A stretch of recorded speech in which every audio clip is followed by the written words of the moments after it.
मित्रांनो नमस्कार.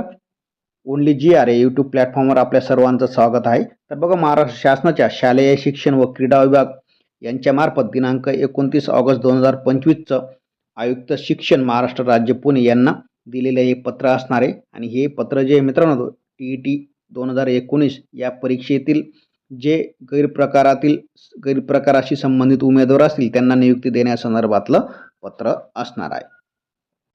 तर बघा, प्रति आयुक्त शिक्षण महाराष्ट्र राज्य पुणे, विषय बघा शिक्षक पात्रता परीक्षा म्हणजेच TET टीचर इलिजिबिलिटी टेस्ट 2019 या परीक्षेतील गैरप्रकारांशी संबंधित उमेदवारांना नियुक्ती देण्याबाबत या पत्रामध्ये त्यांनी उल्लेख केलेला आहे अवर सचिव यांनी. तर पुढे बघूया.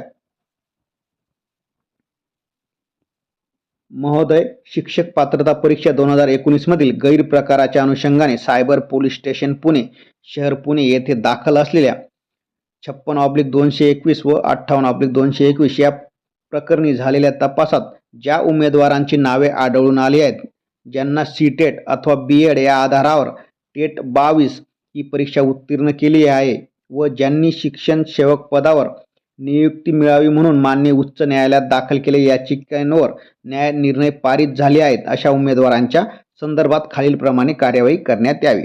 तर बघा, ज्या उमेदवारांनी उच्च न्यायालयात याचिका दाखल केली होती शिक्षण सेवक पदावर नियुक्ती मिळण्याबाबत, जरी त्यांचा समावेश गैरप्रकारात असला तरी, तर त्या संदर्भात काय कार्यवाही करण्यात यावी ते या पत्रामध्ये दिलेले ते पुढे बघूया. सर्व उमेदवारांच्या बाबतीत स्वतंत्रपणे सायबर पोलीस स्टेशन पुणे शहर यांच्याकडून चारित्र्य पडताळणी अहवाल प्राप्त करून घेण्यात यावा. नियुक्ती प्राधिकारी यांनी यासाठी आवश्यक तो पाठपुरावा करावा. तर बघा, हे जे गैरप्रकाराशी संबंधित उमेदवार असतील मित्रांनो 2019च्या शिक्षक पात्रता परीक्षेतील आणि ज्यांनी 2022ची टेट TAIT म्हणजेच शिक्षक अभियोग्यता आणि बुद्धिमत्ता जी चाचणी होती ती दिलेली, त्या अनुषंगाने त्यांना मेरिटमध्ये आले असतील आणि त्यांना कोणत्या तरी आस्थापनेवर म्हणजे कोणत्या तरी झेडपीला म्हणा किंवा एखाद्या खाजगी संस्थेत रुजू व्हायचं असेल, तर त्यांना या सायबर पोलीस स्टेशन पुणे यांच्याकडून जे मित्रांनो चारित्र्य पडताळणी अहवाल प्राप्त करून घ्यावायचा आहे आणि नियुक्ती प्राधिकारी जे असतील त्यांनी यासाठी आवश्यक तो पाठपुरावा करायचा आहे, असं या पत्रात नमूद केलेलं आहे. पुढे बघा, उमेदवारावर गुन्हा नोंदवण्यात आल्याचे अथवा त्यास आरोपी केले असल्याबाबत अहवाल प्राप्त झाल्यास त्यास नियुक्ती देण्यात येऊ नये. तर बघा, हे जे उमेदवार मित्रांनो TET 2019च्या गैरप्रकाराशी संबंधित असतील आणि ज्यांनी नियुक्ती मिळवण्यासाठी मान्य उच्च न्यायालयात याचिका दाखल केली असतील, त्यांच्यावर जर गुन्हा नोंदविण्यात आला असेल किंवा त्याला आरोपी केला असेल मित्रांनो, असा अहवाल जर प्राप्त झाला तर त्याला नियुक्ती देण्यात येऊ नये, असं या ठिकाणी स्पष्टपणे त्यांनी नमूद केलेलं आहे.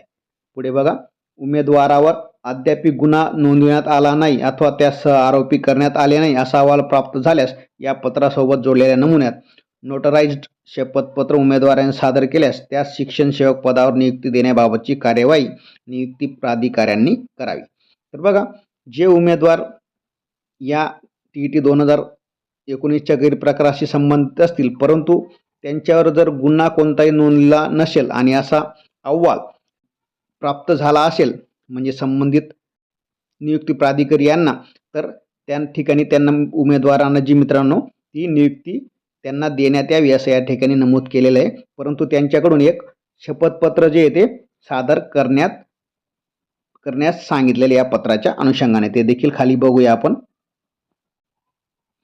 तर बघा, शपथपत्राचा नमुना तो उमेदवाराकडून घ्यावायचा आहे. शासन पत्र क्रमांक संकीर्ण 24 TNT 21 दिनांक 29 ऑगस्ट 2025 सोबतचा नोटराइज शपथपत्राचा हा नमुना असणार आहे.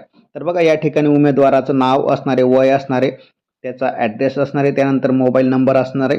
पुढे बघा, शपथपूर्वक असे नमूद करतो की शिक्षक पात्रता परीक्षा 19 मधील गैरप्रकारांशी संबंधित प्रकरणात सायबर पोलीस स्टेशन पुणे शहर येथे या गुन्ह्याची नोंद आहे. या गुन्ह्याच्या तपासात माझे नाव आढळून आले आहे. पोलीस यंत्रणेकडून करण्यात येत असलेल्या तपासात भविष्यात कोणत्याही गुन्हेगारी कृत्यात अथवा गैरप्रकारात माझा सहभाग आढळून आल्याने माझ्यावर गुन्हा नोंदविण्यात आल्यास अथवा मला आरोपी करण्यात आल्यास व तसा अहवाल आयुक्त शिक्षण महाराष्ट्र राज्य, आयुक्त महाराष्ट्र राज्य, राज्य परीक्षा परिषद संबंधित नियुक्ती प्राधिकारी यांना प्राप्त झाल्यास माझी नियुक्ती कोणत्याही पूर्व सूचनेशिवाय संपुष्टात आणली जाईल. याची मला जाणीव असून तसे करण्यास माझी कोणतीही हरकत नाही. अशा पद्धतीने हे शपथपत्र जे मित्रांनो, ज्या उमेदवारांवर अद्याप गुन्हा दाखल नाही आणि ज्यांनी माननीय उच्च न्यायालयात नियुक्ती मिळण्यासाठी याचिका दाखल केली आहे, त्या उमेदवारांना हे शपथपत्र जे आहे ते सादर करावयाचे आहे. अशा पद्धतीने या व्हिडिओमध्ये TET 2019 या गैरप्रकाराशी जे उमेदवार संबंधित होते त्यांच्या संदर्भातचं हे पत्र माननीय अवर सचिवांचं शिक्षण आयुक्त पुणे यांना असणार आहे. तर अशा पद्धतीने आजच्या व्हिडिओमध्ये एवढीच माहिती होती. धन्यवाद.